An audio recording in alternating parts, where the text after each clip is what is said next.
Hola a todos, bienvenidos de nuevo. Gracias por acompañarnos en la segunda parte de nuestra historia. Volvamos a entrar. Una noche, llegó a casa horas después de lo que había dicho, con el pelo despeinado y su perfume denso en el aire. Ella apenas me miró mientras pasaba, dirigiéndose directamente al dormitorio. ¿Dónde estabas?, pregunté, mi voz tranquila pero firme. Ella se giró con expresión defensiva. ¿Por qué importa? Porque soy tu marido, Patricia, dije, poniéndome de pie. Y no estoy ciego, sé que algo está pasando. Entrecerró los ojos y por un momento pensé que podría negarlo, pero luego se cruzó de brazos y sonrió, con un tono cruel en su voz. ¿Quieres saber dónde estaba? Bien, estaba con Enrique. Las palabras me golpearon como un puñetazo en el estómago. La miré fijamente tratando de procesar lo que acababa de decir. ¿El narcotraficante?, pregunté. Mi voz apenas era más que un susurro. Ella se rió. Un sonido frío y amargo. Sí, el narcotraficante. Al menos sabe cómo vivir, Gabriel. Al menos no es un perdedor de pueblo pequeño aferrado a un sueño muerto. La casa era sofocante. Sus paredes se cerraban cuando me enfrenté a Patricia. Ella permaneció allí, desafiante como siempre, con los brazos cruzados y la mirada fría y distante. La mujer que una vez amé tan ferozmente ahora me sentía como una extraña. Un extraño que me había traicionado de la peor manera posible. Estás jugando con fuego, Patricia, dije con voz firme a pesar de la tormenta que asolaba mi interior. Enrique no es un pícaro encantador, es un jefe de cartel. ¿Crees que eres especial para él? No eres más que un capricho pasajero, y cuando termine contigo, no terminará bien. Ella puso los ojos en blanco y sus labios se curvaron en una sonrisa cruel. Al menos él sabe cómo hacer la vida emocionante, a diferencia de ti. Sus palabras fueron la gota que colmó el vaso. Agarré mi chaqueta y me la puse al hombro. Tienes que empacar tus cosas e irte. Regresa a los Estados Unidos, Patricia. Solicitaré el divorcio y no quiero tener nada que ver contigo después de eso. Tú tomaste tus decisiones y ahora yo estoy tomando las mías. Sin esperar respuesta, me di vuelta y salí por la puerta. Su voz no me siguió, y ese silencio fue casi peor que cualquier discusión que pudiéramos haber tenido. Terminé en un bar a las afueras de la ciudad, uno de los lugares más tranquilos donde podía ahogar mi ira y mi pena en unas cuantas botellas de cerveza. El lugar estaba poco iluminado, con el leve zumbido de la música ranchera sonando en una vieja máquina de discos en un rincón. Me senté en la mesa más alejada, sosteniendo mi bebida y mirando el vaso como si contuviera respuestas. El camarero me asintió con simpatía mientras limpiaba el mostrador. La gente aquí me conocía, me respetaba. No hacían preguntas, pero sabían cuando un hombre necesitaba espacio. Estaba tan perdido en mis pensamientos que no me di cuenta de que el SUV negro se detenía. Frecuentes. Le envié largas actualizaciones sobre mi día y le expresé cuánto la extrañaba, solo para recibir respuestas breves de una sola palabra. Cuando le pregunté si todo estaba bien, repitió su estribillo habitual: «Estoy ocupado, no te preocupes». Luego, durante una de nuestras raras llamadas, Ali volvió a plantear la idea de un matrimonio abierto. Esta vez su tono fue decisivo, no especulativo. «Verá», dijo, «por eso los matrimonios abiertos funcionan. No hay límites. Estás fuera por semanas, tengo necesidades y tienes miedo de que te haga trampa. ¿No sería más fácil si simplemente aceptáramos la idea?» Sus palabras se sintieron menos como una sugerencia y más como una decisión ya tomada. Su decisión fue definitiva. Estaba claro que nada de lo que dijera marcaría la diferencia. Atónito y en silencio, solo logré prometer que lo discutiríamos cuando regresara. Acortando mi viaje, decidí descubrir la verdad por mí mismo. No le informé a Ali de mi regreso anticipado, porque quería evaluar su reacción cuando pensaba que todavía estaba a kilómetros de distancia. Cuando entré, la casa parecía anormalmente ordenada, como si ella hubiera hecho todo lo posible para crear una ilusión de normalidad. Me saludó con una sonrisa sorprendida que parecía extrañamente artificial, casi como si hubiera sido practicada. La observé de cerca, con cuidado de no traicionar mis crecientes dudas. Discretamente, revisé su teléfono, pero no encontré evidencia de nada sospechoso. Por un momento, me pregunté si estaba exagerando, convenciéndome de que tal vez estaba imaginando cosas. Esperé a que ella volviera a sacar el tema. Ella no lo hizo. Luego, ayer mismo, irrumpió en la habitación después del trabajo, con un tono agudo e insistente. «Necesitamos hablar de esto ahora», declaró. Desconcertado respondí: «¿Hablar de qué?». Evitando mis ojos, dijo, he estado hablando con algunas personas. Hay una pareja que conozco que lo ha estado haciendo por un tiempo. Lo juran. Creo que deberíamos intentarlo también. Sus palabras enviaron un escalofrío por mi espalda. ¿De qué estás hablando? ¿Quiénes son estas personas?, exigí. Después de una pausa, confesó haber conocido a la pareja en un foro en línea. Eran defensores de los matrimonios abiertos y le habían estado animando a explorar ese estilo de vida. ¿Has estado discutiendo esto con extraños?, grité, la incredulidad goteaba de mi voz. ¿Te das cuenta de lo absurdo que es esto? Su respuesta me dejó anonadado. He estado tratando de que veas las cosas de manera diferente, pero estás estancado en tus ideas obsoletas sobre el matrimonio. Ya terminé de esperarte. Voy a abrir este matrimonio, estés de acuerdo o no. Su declaración me golpeó como un golpe físico. Agarrándola por los hombros, le pregunté. ¿Ya me has engañado? Dime la verdad. Su rostro se sonrojó, y después de una breve vacilación, admitió haber visto a otra persona. Ella trató de minimizarlo, diciendo que fue solo una vez, y pensé que eventualmente vendrías. Has estado fuera durante 3 días, dijo. Tuviste suerte. Esa bala debería haberte eliminado. Tragué fuerte, tratando de sentarme, pero el dolor era demasiado. ¿Por qué estás aquí?, logré preguntar. Sus labios se curvaron en una leve sonrisa, una que no llegó a sus ojos. Porque alguien necesita recordarle al mundo con quién está tratando. Puede que hayas dejado esa vida atrás, pero tu vida tiene otros planes. Durante la semana siguiente, permanecí en esa instalación oculta, recuperándome bajo su supervisión. Al principio no dijo mucho, pero pude sentir que algo se estaba gestando. Los hombres iban y venían, con movimientos precisos y deliberados. Se susurraban conversaciones y se trazaban planes en mapas. Reconocí los signos de una operación en marcha. Finalmente explicó, al 4.º día. Enrique Valdés cometió un error, dijo con tono frío. Pensó que podía sacarte y marcharse. Se olvidó de que eres el Fuero, el Feroz.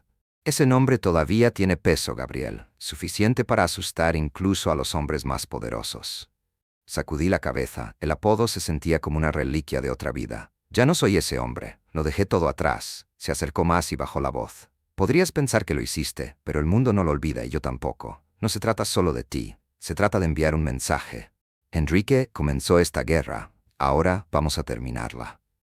Una semana después comenzó la tormenta. La noticia se difundió rápidamente por la región. El imperio de Enrique estaba bajo ataque.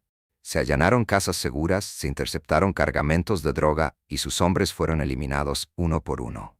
Nadie sabía quién estaba detrás de esto, pero los susurros se hicieron más fuertes con cada golpe. El fuero está a la casa. El mensaje era claro, escrito a sangre y fuego. Nadie estaba a salvo, ni siquiera Enrique. Me quedé en las sombras, observando cómo se desarrollaba la operación de Raúl. No había pedido esto, pero una parte de mí no podía negar la satisfacción que sentía al saber que se estaba haciendo justicia, o algo parecido. Enrique me había quitado todo y ahora estaba pagando el precio. Andri irrumpió en la casa como un hombre en llamas, con el rostro pálido y brillante de sudor. Cerró la puerta detrás de él y la cerró rápidamente antes de girarse para mirar a Patricia. Su extravagancia se había disuelto en miedo, y el confiado jefe del cartel ahora parecía un hombre desesperado aferrándose a su último vestigio de control. ¿Dónde está?, preguntó, con la voz temblorosa y el pecho agitado. Patricia estaba en la sala de estar, sorprendida pero no impresionada por su estado frenético. ¿Dónde está quién?, preguntó, con los brazos cruzados y la voz teñida de molestia.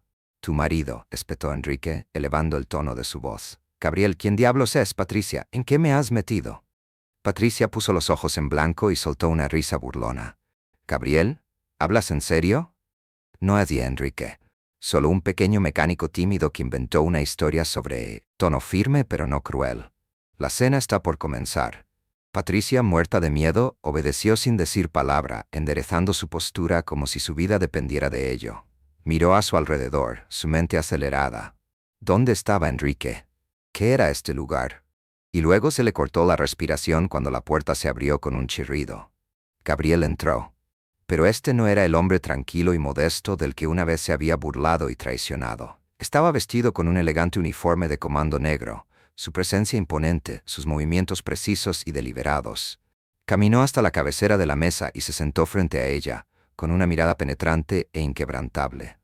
«Sírvela», dijo con calma, su voz cortando la tensión sofocante. La mujer se movió con gracia y colocó un plato de comida frente a Patricia. El aroma era embriagador, pero el miedo le quitó el apetito. Miró el plato y le temblaban las manos. «Come», dijo Gabriel, su voz ahora más suave, pero no menos firme. Patricia vaciló. Su mente le gritó que se negara, pero el peso de su mirada no dejaba lugar a discusión. Cogió el tenedor y le dio pequeños y vacilantes bocados. La comida era exquisita, pero la sentía como ceniza en la boca. Gabriel comenzó con la voz quebrada. «Lo siento, por favor perdóname, me equivoqué». Él levantó una mano para silenciarla. «No quiero saber por qué lo hiciste», dijo, con un tono carente de emoción. «Tus razones no me importan». Los labios de Patricia temblaron y las lágrimas acudieron a sus ojos. Ella quería explicar, justificar, pero su frío desapego dejó sus palabras atascadas en su garganta. Él se echó ligeramente hacia atrás, observándola con una calma que la puso nerviosa. Luego, en marcado contraste con la tensión en la habitación, señaló su plato. «¿Cómo está la comida?», preguntó. Ella parpadeó, sorprendida por la pregunta. «Está bueno», tartamudeó, tragando otro bocado a pesar del nudo en su garganta. Gabriela asintió, con la mirada todavía fija en ella. «La carne se compra localmente», dice como si hablara del tiempo. «Fresco, tierno, el cocinero aquí sabe cómo sacarle lo mejor». Patricia asintió en silencio, sin saber qué decir. Había esperado ira, gritos y acusaciones. Pero esto era algo completamente diferente. Algo que la asustó más que cualquier cosa que hubiera imaginado. A medida que pasaban los minutos, Gabriel continuó hablando de la comida, la preparación, el condimento, como si estuvieran teniendo una conversación normal durante una cena. Patricia trató de seguir el ritmo, respondiendo sus preguntas cuando se le pedía, pero su miedo solo crecía con cada momento que pasaba. Gabriel lo había planeado. Sabía que no iba a terminar con el postre. Gabriel se inclinó ligeramente hacia adelante, su mirada penetrante fijada en la figura temblorosa de Patricia. Su tono permaneció tranquilo, casi conversacional, mientras señalaba su plato.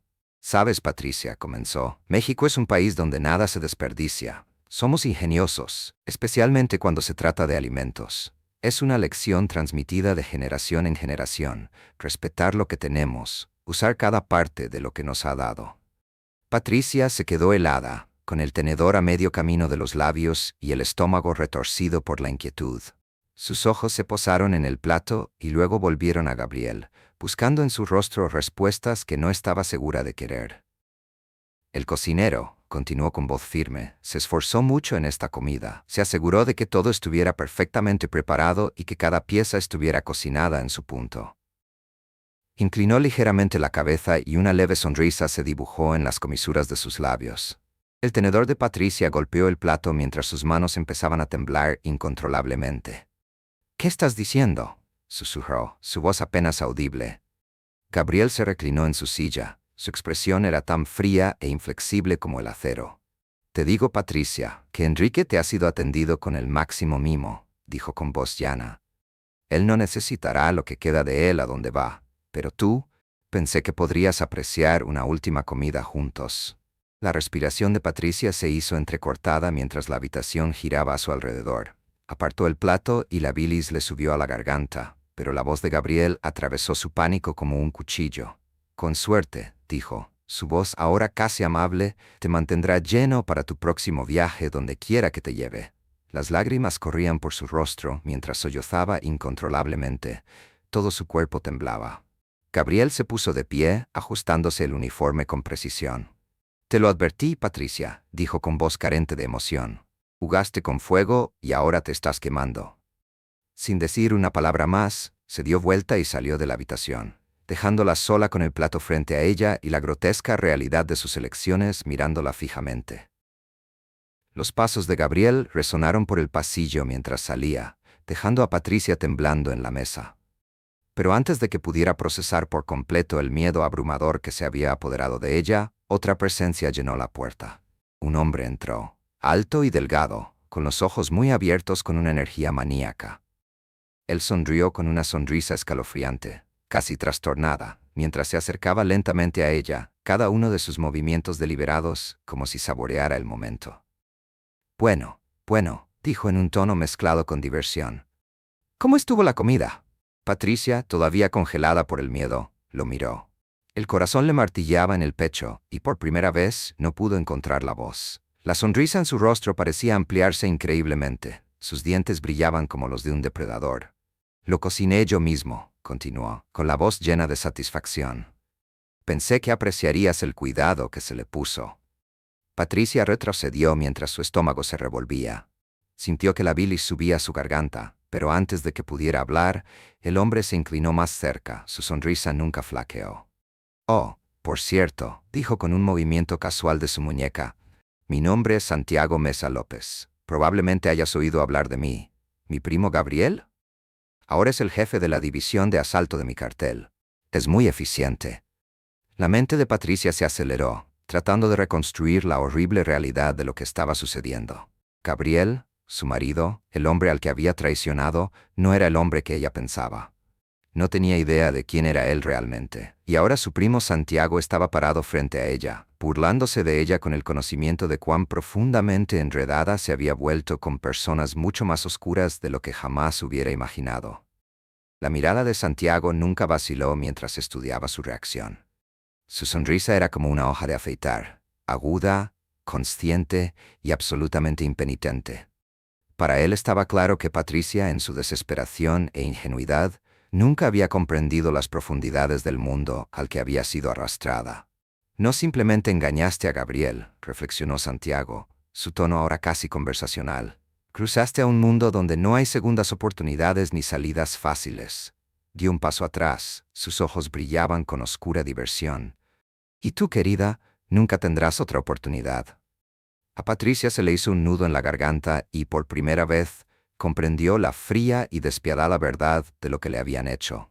Su destino ya estaba sellado y ya no había vuelta atrás. Santiago dejó que el silencio se prolongara por un momento, saboreando su terror antes de girar sobre sus talones. Disfruta el resto de tu comida, dijo por encima del hombro, su voz ahora con una nota de finalidad. Esto es lo último que probarás. Y con eso, desapareció en las sombras, dejando a Patricia sola en la oscuridad, el peso de sus decisiones cayendo sobre ella como una tumba. El cuerpo de Patricia fue descubierto una semana después, arrojado sin ceremonias a lo largo del duro e implacable tramo de la frontera entre Estados Unidos y México. Los restos de su vida, su pasaporte, su documento de identidad, sus pertenencias, fueron colocados deliberadamente alrededor de su cuerpo, un gesto sombrío para garantizar que sería identificada. Las autoridades que la encontraron conocían muy bien las señales. El estado de sus restos contaba una historia que no necesitaba palabras. Una historia de traición, violencia y un final rápido y despiadado. Hicieron lo que pudieron para preservar cualquier evidencia, aunque estaba claro que lo que sea que le había sucedido ya estaba sellado en las sombras. Sus padres, devastados y destrozados por la noticia, identificaron su cuerpo en una pequeña habitación esterilizada de una morgue en las afueras de la ciudad. Su dolor era palpable, su incredulidad cruda. La mujer que había sido su hija era ahora un recordatorio frío y sin vida de las consecuencias de sus decisiones. Los padres de Patricia organizaron un funeral tranquilo en su ciudad natal. Una ceremonia pequeña y sombría a la que... Oh, por cierto, dijo con un movimiento casual de su muñeca. Mi nombre es Santiago Mesa López. Probablemente hayas oído hablar de mí. ¿Mi primo Gabriel? Ahora es el jefe de la división de asalto de mi cartel. Es muy eficiente. La mente de Patricia se aceleró, tratando de reconstruir la horrible realidad de lo que estaba sucediendo. Gabriel, su marido, el hombre al que había traicionado, no era el hombre que ella pensaba. No tenía idea de quién era él realmente, y ahora su primo Santiago estaba parado frente a ella, burlándose de ella con el conocimiento de cuán profundamente enredada se había vuelto con personas mucho más oscuras de lo que jamás hubiera imaginado. La mirada de Santiago nunca vaciló mientras estudiaba su reacción. Su sonrisa era como una hoja de afeitar, aguda, consciente y absolutamente impenitente. Para él estaba claro que Patricia, en su desesperación e ingenuidad, nunca había comprendido las profundidades del mundo al que había sido arrastrada. No simplemente engañaste a Gabriel, reflexionó Santiago, su tono ahora casi conversacional. Cruzaste a un mundo donde no hay segundas oportunidades ni salidas fáciles. Dio un paso atrás, sus ojos brillaban con oscura diversión. Y tú, querida, nunca tendrás otra oportunidad. A Patricia se le hizo un nudo en la garganta y, por primera vez, comprendió la fría y despiadada verdad de lo que le habían hecho. Su destino ya estaba sellado y ya no había vuelta atrás. Santiago dejó que el silencio se prolongara por un momento, saboreando su terror antes de girar sobre sus talones. «Disfruta el resto de tu comida», dijo por encima del hombro, su voz ahora con una nota de finalidad. «Esto es lo último que probarás». Y con eso, desapareció en las sombras, dejando a Patricia sola en la oscuridad, el peso de sus decisiones cayendo sobre ella como una tumba. El cuerpo de Patricia fue descubierto una semana después, arrojado sin ceremonias a lo largo del duro e implacable tramo de la frontera entre Estados Unidos y México.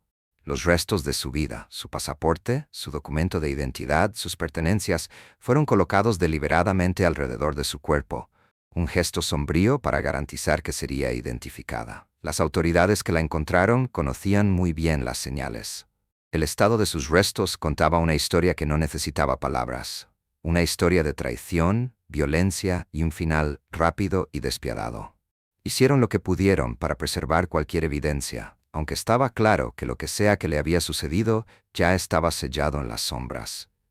Sus padres, devastados y destrozados por la noticia, identificaron su cuerpo en una pequeña habitación esterilizada de una morgue en las afueras de la ciudad. Su dolor era palpable, su incredulidad cruda. La mujer que había sido su hija era ahora un recordatorio frío y sin vida de las consecuencias de sus decisiones. Los padres de Patricia organizaron un funeral tranquilo en su ciudad natal. Una ceremonia pequeña y sombría a la que